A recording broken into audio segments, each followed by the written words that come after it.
Okay, you saw the video last time where I was having my brother Randy rank all the Arcane characters by morality without seeing the show. Watch that video, it's pretty fire. But today I have seen the show and I'm ranking all the characters from Arcane seasons 1 and 2. Let's do it. Starting off with Caitlyn, I should preface, I think this is on how well the characters are written, not like likability, but I'm also gonna, likability is a part of writing. If characters are written well, they're going to be more likable, even if they're not of the highest moral standard. I think that's good to clarify. Okay, first off, we have Caitlyn. On how well she's written, I'm gonna give her a nice B tier. I think Caitlyn's a cool character.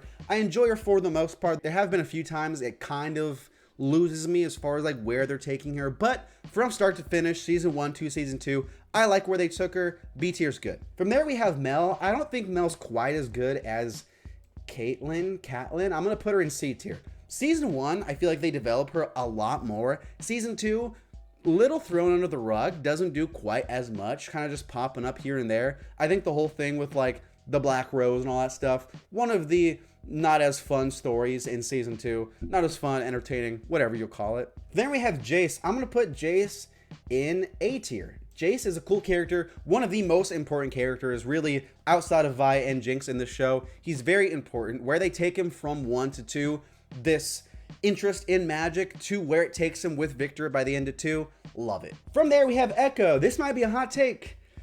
Ekko, I'm gonna put in B tier. Don't get me wrong, I love Ekko. I love Ekko. The boy savior, the guy's the GOAT. But here's the thing. Ekko is the king of being the best freaking character, the best thing you've ever seen in like 1 to 2 episodes of each season. The rest of it, he kind of dips out, and that's a bummer. I wish we got more with Ekko. I wish we saw more of him. There's a world where we see more of this guy, and he's the best character in the show. But that's not the reality we live in. Maybe there's another one where I'm giving that score. Victor, I'm also gonna put in A tier. I think that where we see him from season 1 to season 2, this glorious evolution that he goes on, I think it's interesting. I think it makes sense for the most part. Sure, his villain turn, not the most fluid for some people, but it's good enough for me. I like where he ends. Good character, really good character. I like this guy a lot. For there we have Vander. I think Vander's gonna go in C tier. Vander gets the job done. He's not in the show a ton, but he does what he's supposed to do, and that's about it. From there, I have Silco. Silco is gonna go into B tier. He's like Vander, but he's given a lot more what to do. I think this transformation of him becoming a lot more like Vander is super interesting. Where we see him to start the show, where we see him at the end of season 1, this relationship he has with Jinx, incredible. Love that for him, but he's dead. Don't love that for him. Then we have Savika. Savika, oh man, that's rough. I'm gonna put her in C tier. I think she also gets a little echoed to where it's like super important in a few episodes. We don't see enough of her. I'm gonna leave her there. And then we have Singed. That's a tricky one. I'll put him in D tier. Honestly, Singed is a character I never really got fully invested in, to be honest. Feels like a subplot that should be more interesting, that the show thinks is a lot more engaging than it really is. Really, he feels like a device to get Wolf, Vander, Warwick, as the gamers call him, into the show. Outside of that, yeah, that's all I got for you. Heimerdinger, I'm also going to go in D tier. He's a funny little guy, but I can't really tell you much past that, Can't give you much there. In fact, it's like, yeah, I'm struggling to give you anything, quite frankly. Then we have Essa. Essa, I'm going to go to C tier. Like I said, she gets the job done of being this villainous threat. She's engaging for sure. She has screen presence for sure. But is she interesting? Not particularly. Only when she's interacting with characters who, quite frankly, I think are just better written than her. Okay, let's move on. I'm gonna skip some of the other schmoes. I'm really only gonna do the main players. Let's do this little gremlin guy. This guy's going in D tier. Don't know anything about him really. Who cares? He has a cool fight in the alley, and that's about it. That's all this guy will ever be known for. From there, let's go Isha. Isha is, here's the thing with Isha. I'm gonna go with, sorry Isha fans, I'm gonna put her in D tier. I like Isha, but also she feels like a device character for another character, of course being Jinx. She feels like this device to open us up to Jinx, to open Jinx up to kind of this redemption, to this character of a surrogate sister, the kind of sister that Vi never was. Did you know she's holding the pink chalk because it's Vi? I swear to you, that's like my new Aragorn kicking the helmet fact. I see it everywhere. I'm kind of over it. She's cool though. She's not a bad character, but for how well she's written, like I said, she's a device character. Not much more than that, in my opinion. Her song's good though. Then we have this schmo. Honestly, I don't even know her name because she sucks. D tier. Don't like her turn. I don't really like that at all.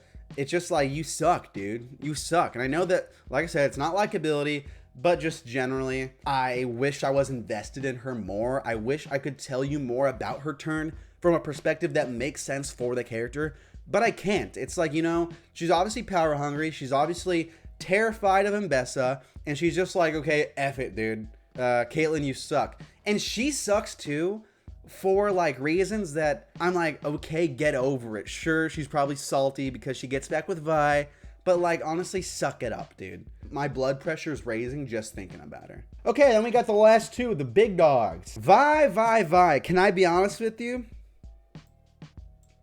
Is that a hot take? Vi is a really good character. She's the second most important character in the show.